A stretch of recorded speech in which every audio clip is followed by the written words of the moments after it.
pero sobre eso no han dicho nada. El discurso no ha mencionado la palabra CIS ni la palabra salud para nada, y yo creo que ese es un problema porque deja en desconcierto de cómo lograr ese objetivo. Estamos nosotros enlazados con Óscar Ugarte, ex ministro de Salud. Bienvenido, señor Ugarte, doctor Ugarte, a Exitosa. Muy buenos días, Karina. Muchas gracias por la invitación. Muchas gracias. Lo que a mí se me quedó rápidamente en lo que dijo Dina Boluarte fueron algunas cifras que parecían exorbitantes, ¿no?, para el tema de salud. Y también sobre algunos hospitales. Dijo que iba a destrabar hospitales y que iba a construir hospitales. Sobre todo, dio un ejemplo. Dijo que ya había destrabado un hospital como el Hospital de Chulucanas, y yo dije, pero ¿cómo es posible? Si yo acabo de entrevistar hace algunas semanas al director del Hospital de Chulucanas y me estaba diciendo que estaba todo inundado. Entonces, el destrabe quiere decir que lo seguirán adecuando, imagino yo, para que no se inunde, porque eso estaba mal hecho. ¿Qué es lo principal, lo bueno y lo malo? Dígame lo bueno y lo malo del discurso en tema de salud. Sí, con mucho gusto. Efectivamente es un discurso bastante amplio, ¿no? Demoró un poco más de 3 horas.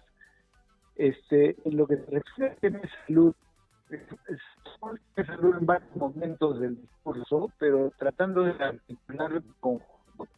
Yo diría que una idea importante que fue mencionar.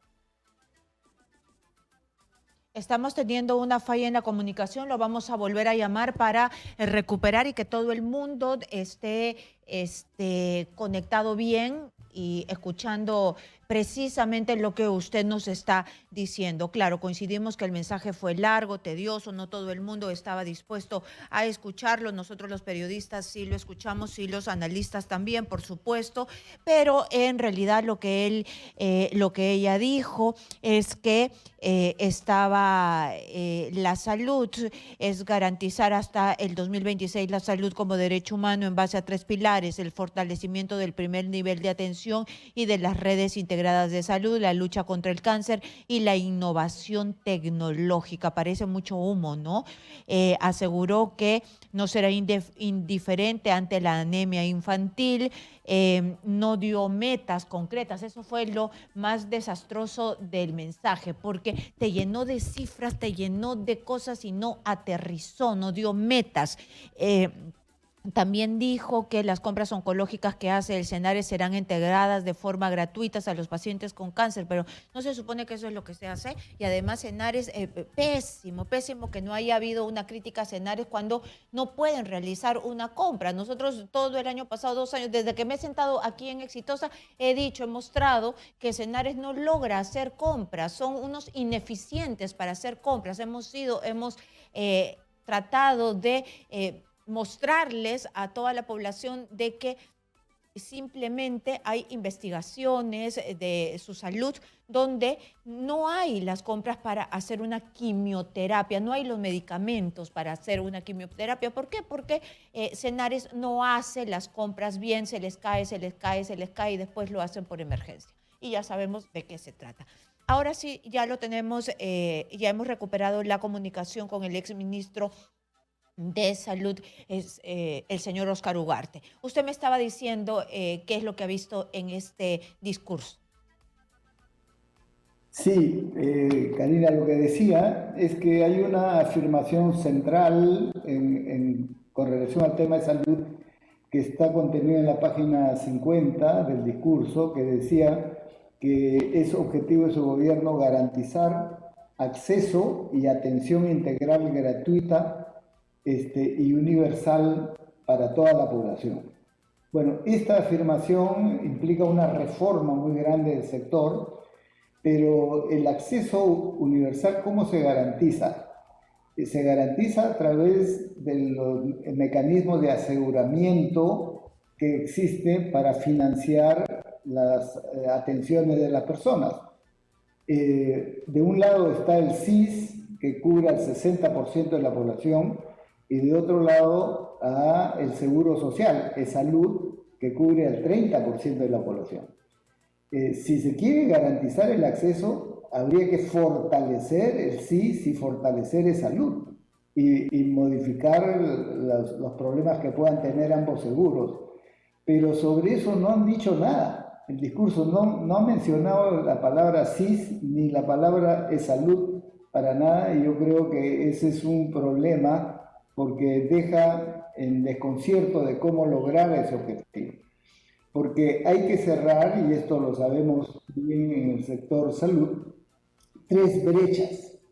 Una, la de recursos humanos, sobre lo cual se ha dicho muy poco, y se requiere reforzar con mayor cantidad de médicos, enfermeras, odontólogos, etcétera, etcétera, porque hay una brecha muy grande, sobre todo en el primer nivel de atención. Lo segundo es cerrar la brecha de infraestructura. A eso se ha referido, es cierto, cuando ha mencionado el destrave de hospitales y la construcción de nuevos hospitales. Pero el destrave que se requiere hacer, ella ha mencionado, la presidenta, de 6 hospitales que estaban trabados, de 50 y tantos que vienen de los años anteriores. O sea, lograr eso es no una cosa nueva, sino es cumplir con algo que estaba inconcluso, digamos así. Claro, y además De los permítame, hospitales permítame que han mencionado algunos, preguntarle aquí, ¿no? Ella destraba, pero aquí sí se hace como un cuello de botella, porque destraba y los profesionales, si ya tenemos un déficit de profesionales, ¿qué hacemos con estos hospitales nuevos? ¿Quién va a atender? requiere mayor personal. Por eso el tema de recursos humanos es fundamental y sobre eso se ha dicho muy poco, ¿no? Y incluso sobre hospitales se mencionó el hospital de San Juan del Lurigancho, lo que efectivamente es una necesidad, pero curiosamente cuando uno lee el texto, no está en el texto el hospital San Juan del Lurigancho. O sea, se ve que lo anotaron al final, digamos, para el discurso, pero no hay una propuesta concreta. Y el vacío mayor en lo que se refiere a infraestructura no es tanto lo señalado en cuanto a hospitales, sino la infraestructura del primer nivel de atención. Necesitamos más centros, puestos de salud repartidos en todo el país, y sobre eso no hay una propuesta concreta. Y el otro gran tema, sobre lo cual no se ha explicado mayor cosa, es la brecha de insumos y medicamentos. Entonces, por ejemplo, para completar la atención del cáncer, que sí ha sido mencionado, como de muchas otras enfermedades que son de primera prioridad, se requieren medicamentos y tenemos un déficit de medicamentos, y la ejecución de las compras está por debajo del 25% en lo que va de este año. Entonces, hay problemas a resolver si se quiere garantizar efectivamente una adecuada atención con lo que ha sido ofrecido como garantizar el acceso integral y universal. Claro, Pero ahí el hay tema de otro... Senares tampoco, el tema de Senares no ha dicho ni una sola palabra si va a haber una reorganización, si le va a mandar a la Contraloría, si es que va a hacer algo para que esta institución sea un poco más eficaz, ¿no? Porque se le caen las compras a cada rato. Así es, a eso me refiero, porque la adquisición de medicamentos está en manos de Senares, y ahí, por lo menos hasta la fecha, hay un déficit en la ejecución presupuestal que tiene que resolverse inmediatamente, si no, la escasez de medicamentos va a continuar, y ese es un problema serio que tanto los pacientes que se atienden en los hospitales del ministerio como los que se atienden en los servicios de la seguridad social, de salud, sienten que faltan medicamentos, ¿no? Entonces, creo que ahí hay un reto, es un reto del sector, sin duda, y de salud, pero es parte fundamental para poder garantizar el acceso a las personas. Pero hay un tema adicional, Karina, que yo quería resaltar, porque un condicionante de salud es la adecuada alimentación de las personas. Y el tema del hambre no ha sido tocado. Y es un problema muy importante en el país, no solo en el país, es cierto, en la mayoría de países en desarrollo estamos sufriendo las consecuencias por diversas razones, tanto por desigualdad como por las condiciones climáticas, de escasez de la producción para abastecer de alimentos. Y en el caso de Perú, eso es clamoroso. Entonces, el desarrollo a nivel agropecuario, el apoyo para la producción de alimentos de primera necesidad, pero a la vez un tema central como es la pesca, por ejemplo, como alimentación fundamental para el pueblo peruano, no han sido tocados. Sabemos que en el sector pesca hay iniciativas para este fin, pero no han sido parte del discurso presidencial, y por lo tanto el tema del hambre a combatir, y esto implica combatir la desnutrición crónica infantil y la anemia, que es un tema que se ha agravado en el último año. El 2021 se había logrado reducir la anemia al 38%, que ya es alto, pero en el 2022 la anemia está en 41%, es decir, se ha retrocedido en lo que venía siendo un lento descenso, pero por lo menos caminábamos a mejor y se ha retrocedido. Entonces, el tema del hambre que se expresa en desnutrición infantil y anemia infantil es fundamental, y sobre esto habría que hacer un plan por la infancia, como lo plantea la Iglesia y muchas otras organizaciones, pero que no han sido recogidas, digamos, en el discurso hasta donde podemos observar. Y ya es necesario ese plan, ¿no? Es necesario porque después de la pandemia, después del Yaku, después de todo lo que nos ha tocado afrontar, ya hay diversos estudios que han dicho que muchísima gente está sufriendo de hambre. Entonces, teniendo un mar tan rico hasta donde nos permita el cambio climático, debemos aprovecharlo, ¿no? Debería ser el Ministerio de Salud quien emprenda una gran campaña. Así es, y yo creo que estamos a tiempo para hacerlo. Hay recursos, el Estado dispone de recursos, pero también hay recursos institucionales, sociales. Hay diversas organizaciones que están dispuestas a continuar la lucha contra el hambre, y sobre todo un plan por la infancia que es sumamente importante. Pero hay otro tema al cual se le ha dedicado poco tiempo, por lo menos en lo que se refiere a salud, que es todo lo que implica la prevención frente al niño global. Porque se ha mencionado la prevención frente al niño global en lo que se refiere a obras, infraestructura, eso está muy bien. Pero en salud se requiere, por ejemplo, el control vectorial, y eso ya lo hemos visto ahora con el dengue, que requiere acciones muy concretas que implican también el fortalecimiento del primer nivel de atención, así como el fortalecimiento de los servicios. Y un aspecto que fue mencionado hace algún tiempo, pero que ha desaparecido, digamos, del discurso oficial, ¿cuál es?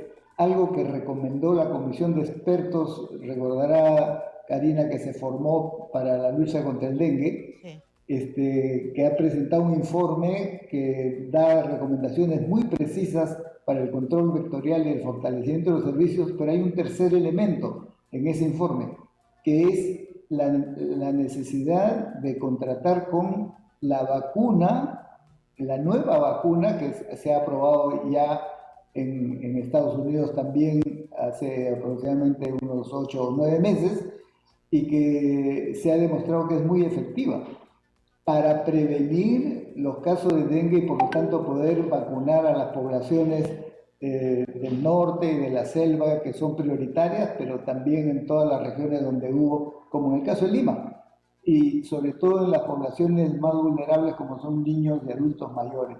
Entonces, la adquisición de la vacuna contra el dengue es un aspecto central en la prevención contra los efectos del niño global. Y este es un tema que, si bien no ha sido mencionado, debería ser incorporado y es parte de lo que esperamos que pueda ser impulsado hacia adelante y, por lo tanto, hacer precisiones al discurso de la presidenta, que aún siendo extenso, sin embargo, hay varios, como los aspectos mencionados, que no han sido tratados adecuadamente. Además, también pareciera haber dejado un gran vacío en el primer nivel de atención porque después de la pandemia o durante la pandemia todos aprendimos de que fue un error eh, dejar sin primer nivel de atención a todas las personas, ¿no? Entonces a todos los peruanos, que nos hizo daño. Y después, cuando se reabrió el primer nivel de atención, nos dimos cuenta de las falencias que tenía y que se tenía que reforzar, que era la primera cara que tenía que enfrentar cualquier tipo de problema de salud que tenía la población peruana, pero para no llegar pues hasta los hospitales, y que teníamos un primer nivel de atención muy débil. Pero ahora no se ha hablado casi nada más que decir que lo va a fortalecer, pero ¿y cuánta plata? ¿Cuántos profesionales?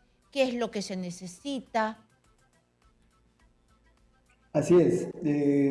Efectivamente, eso es lo que mencionábamos ahí, hay una ausencia de precisiones porque el fortalecimiento del primer nivel de atención, como bien lo dices, Karina, implica en primer lugar tener cantidad de recursos humanos suficientes atendiendo, no tanto en los hospitales, que también es necesario fortalecer, sino en el primer nivel. ¿Por qué?